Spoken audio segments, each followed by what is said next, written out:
Welcome to today's tutorial, where we'll explore Telegram's latest update that makes viewing shared photos more convenient than ever on your PC.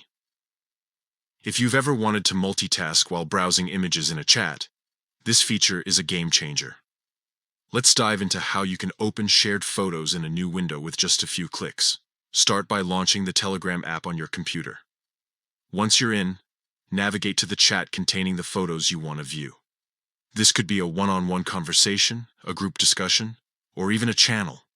Click on the chat to open it fully, ensuring you're in the main messaging interface. At the top of the chat, you'll see the name or title of the conversation. Click on it to open the contact or group info panel.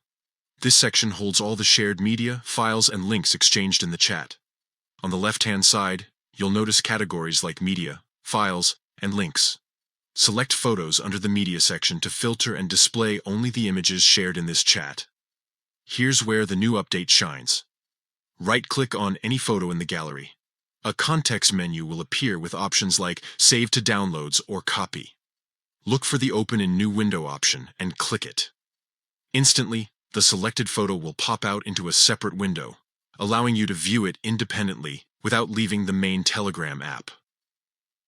This feature is perfect for comparing images side by side, zooming in for details, or simply keeping a photo visible while you continue chatting. You can repeat these steps for multiple photos, opening each one in its own window for seamless multitasking. Telegram's focus on user-friendly updates like this saves time and enhances productivity. Whether you're organizing event photos, reviewing design drafts, or just reliving memories, separating images into new windows keeps your workflow smooth. That's all for today's guide. If you found this tip helpful, give it a thumbs up and share it with friends who use Telegram. For more tech tutorials and hidden app features, hit subscribe and ring the notification bell. Thanks for watching, and I'll see you in the next video.